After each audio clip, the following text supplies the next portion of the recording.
I'm sure like a lot of people, you're feeling very unmotivated in your job search right now as a community manager. So I want to quickly give you some insights and tips of how to uh, basically stay consistent. I wanted to use the word like motivate yourself, but sometimes that's not possible.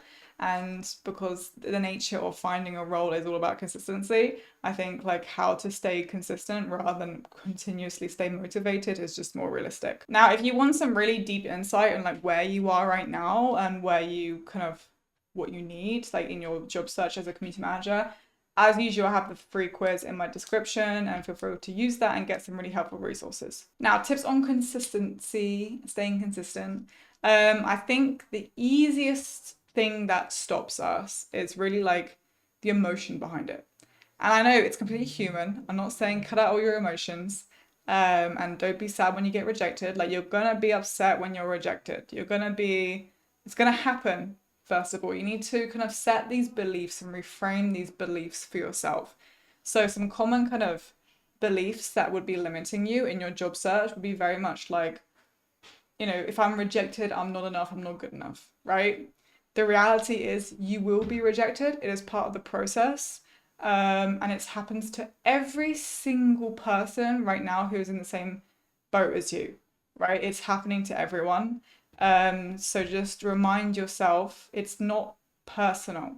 Now we can always make our chances better and do different things to get that going. And again, in the description below that quiz to help you do that. But just reframe that. Remind yourself that everyone else is getting rejected too. And rejection is inevitable. It's going to be a thing. Expect it. Now, another belief to reframe is around that is basically like, I'm getting rejected because the company wasn't ready, or it's this person's fault, this is fault, or it's not working for me because it's not me, it's everyone else, right? I totally get that. And at some point, there comes a reality where it is very much the company's decision. So you've got right to the end of the process. But the reality is that most people that I meet who have this kind of limiting belief of like, it's not them, it's everyone else, is they aren't actually getting right to the end in a lot of the situations, maybe a few, or maybe nothing at all. And what that shows is that you need to work on your positioning, on your way you find opportunities, and your basically your conversion, like how you convert those opportunities in the interview phase, in the live, how you sell yourself. If you don't work on those things, it's highly competitive right now. Like it's so important that we actually work on those things because it's so competitive. Like before we could get away with it, now we can't. You never get the luxury of, and I know it sounds weird saying luxury, but you never get the luxury of that being the only issue. Like the company loved you, but they decided they like lost budgeting halfway through the process, or they were tossing you up between just one other person, right? And you were like so this close, or the timing wasn't 100% right.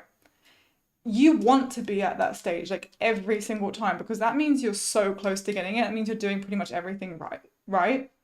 And you're like right on the edge. Now I had Jennifer and Kevin who just got 2 roles from my program. They both went through this process and got to that state. Especially Jennifer, when she came to me, like she was really struggling right from the beginning with that positioning phase, like right at the beginning. She worked through that to learning how to find the opportunities, to converting in the interview. She went through the whole thing. And by the end of it, she got 2 job offers. 2 job offers.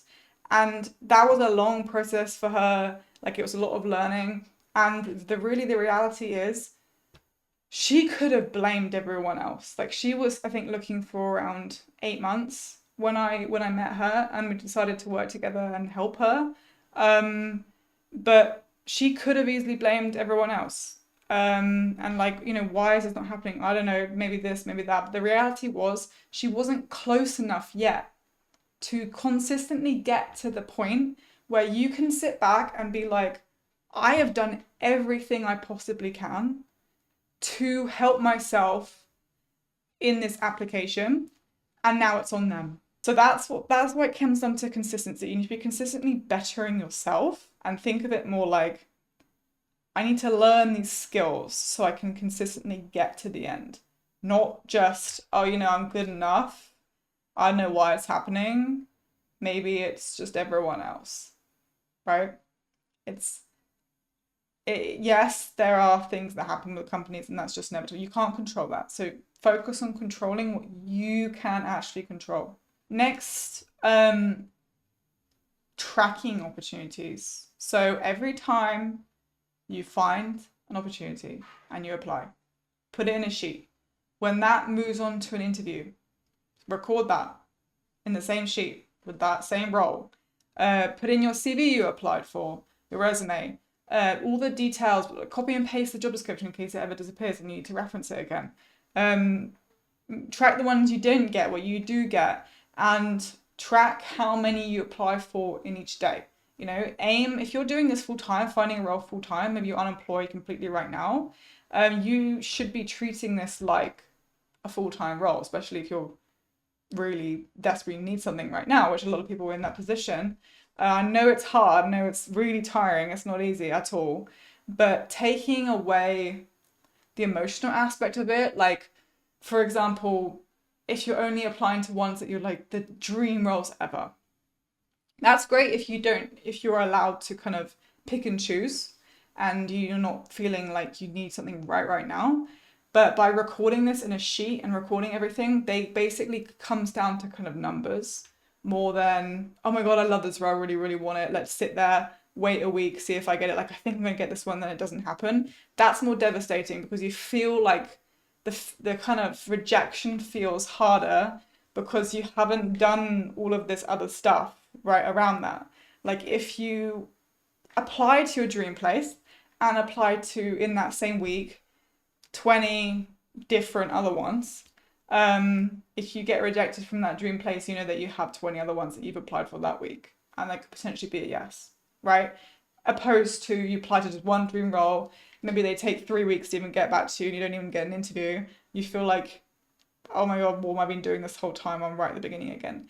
It kind of try to take the emotional side out of it and really treat these like numbers, but also do the work that's needed to really get the best chance, right? So consistency wise, treat it very much like hitting your targets every day, your to-do list, what you need to apply for, how many you need to apply for each week, how many you need to apply for each day, how you actually apply to them, what's your process, how do you position yourself.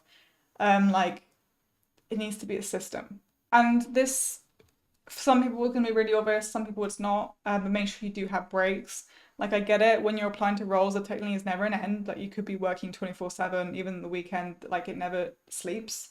But you need to schedule in your breaks just as you're scheduling in how many roles you apply for and putting that in your sheet. Like, you need to be able to schedule your break because it's a very stressful process. I understand that for a lot of us, we will struggle to really like wind down during that time, but everyone needs a break at some point, and it's a lot more stressful. I personally find it 10 times harder to work if I haven't wound down. I find myself procrastinating more. I find myself sitting there and kind of like spaced out, not fully working and not fully taking things like not hitting my targets if I'm like constantly worrying, procrastinating, and not doing, not taking time to really wind down. Like, again, treat this like, okay, I'm going to meet my targets. I'm going to apply to 3 roles a day, 5 roles a day. And that those roles depend on like how desperate you are. So maybe if you're feeling like, okay, I have enough savings and I can apply to ones that I actually genuinely like to do. On like the other side, apply to everything I could ever possibly do. That's up to you. But yeah, really kind of making sure you hit those targets, and then when you hit those targets, like, okay, step away. Always don't be scared to like ask for feedback at the end. Like, I have met people who are so scared of rejection that it completely makes them either like really angry at them afterwards, or don't even want to talk to them if they think it is a rejection and like just avoid the meeting, or just don't even want any feedback ever. Now, I understand it's uncomfortable, but the more that we burn bridges or get angry or complain on LinkedIn in front of everyone, all of these things, they hurt your chances. They hurt your chances. Like it's not helping you, it's not helping them, it's not helping anyone, especially not you. Like I understand a lot of the time there are situations where I've seen people have interviews, 10 interviews and then get rejected. Like, yes, it's ridiculous. I don't agree with that. That should not happen. But we need to be able to move on. So those are my tips. I hope they really help in your job search. I know it's a really difficult time right now. If you want more free resources, everything like that, again, there's that quiz in the description. And if you want one-on-one like mentorship with me, go on my website and apply, and happy to chat with you and see if we're a good fit.